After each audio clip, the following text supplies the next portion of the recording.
everyone, my name's Hannah. In this podcast, we're going to be covering topics about cancer prevention, cancer education, and why that stuff should even matter to you.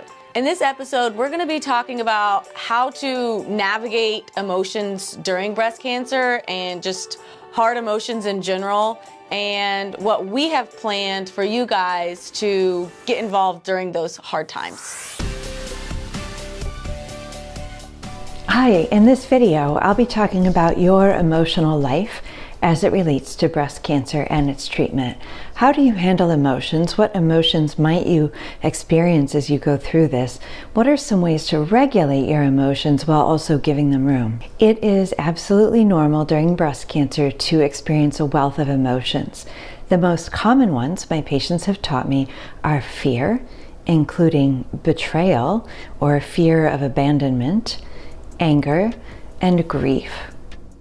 So I'll go through these and talk about some ways to cope with your emotions. First of all, nobody has a right to tell you what to feel. Not me, not your medical team, not anybody in your family. Feelings just are. Feelings are something we feel in our body. We can't control them or what we feel. We can control how we regulate them, and I'll be talking about that in a moment. So the first step in dealing productively and in a healthy way with your emotions is to identify them and to name them.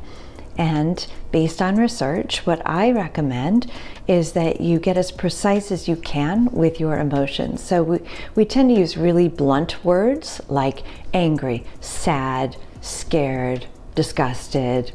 And if you can get even more precise with your language, it has actually been shown to increase resilience to your emotions and through difficult times. So specifically, let's go with fear.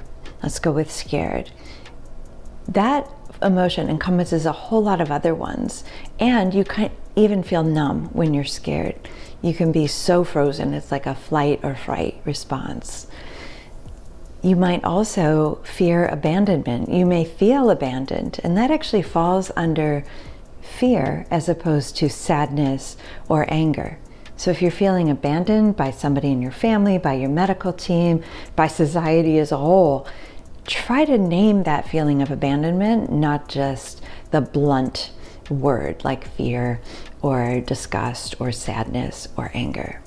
So just going off of kind of what she says here, someone who isn't a cancer survivor, but is always willing to listen, of course, everything that she's saying, I think you can also kind of relate to just your everyday life problems. I mean, I have not had breast cancer, but there's been multiple times that I've been angry, scared, or abandoned, or have felt those emotions. So I think the advice that she's giving can't only help with this and this specific moment, but it can also just kind of help you navigate the hard emotions you feel in your life. Because especially with like media and everything, we have such high standards now for what to expect out of, and the expectations these days are just so unreal, what the pressure we put on ourselves as people. So I think it's really important to kind of sit back and think about what emotion are you feeling, and know that, you know, sometimes it's not about be positive. That one gets to me, that's hard. After you name your emotions, the most effective thing is to learn to sit with them. Don't suppress them. Don't necessarily distract yourself, though certainly that's a normal coping response that can be really useful at times. But if you can, try to sit with your emotions. Try to get comfortable with them. They will not overwhelm you. You will actually grow around your emotions and develop the ability to regulate them. And the next thing is to realize that you don't have to fall prey to your emotions. Our emotions are often triggered by a thought. And if you notice that thought is bringing up an emotion in your body, identifying that and then deciding what you want to do with that emotion can help you both feel it and regulate it so it doesn't overwhelm you. The next thing is to express your emotions using the most precise words you can to somebody who's safe. Now, a lot of people might say things like, don't feel that way, or you shouldn't feel that way, and those sort of statements don't help. People are doing their best. They might not have the skills. So one thing you can do is tell them exactly what you need. I don't need you to problem solve. I just need you to acknowledge that this emotion is normal. If you can't find anybody in your family or your friend group to do that for you, see if you can find a breast cancer support group, work with your social worker, and see if you can find other sources of emotional support. So just pausing there, I want to kind of go off of what we said at the beginning. What are the ways that we think we can help people out there? And just because she said it perfectly, find a group. So the Fight Pink podcast are creating a WhatsApp group called the Fight Pink Network. This is going to be a community where women of all sorts of backgrounds and all kinds of stories can kind of come together and talk about their emotions where they don't feel alone, you know? So I'm really excited to kind of get that project going, and I'm excited to see how many people it can actually help and to not feel alone, I guess. Other things you can do are write them down. We've covered journaling and how helpful it can be to express your feelings in writing. The other thing you can do is work with mindfulness, including mindfulness meditation. There are a lot of resources on meditation that can help you sit with your emotions and honor your emotions.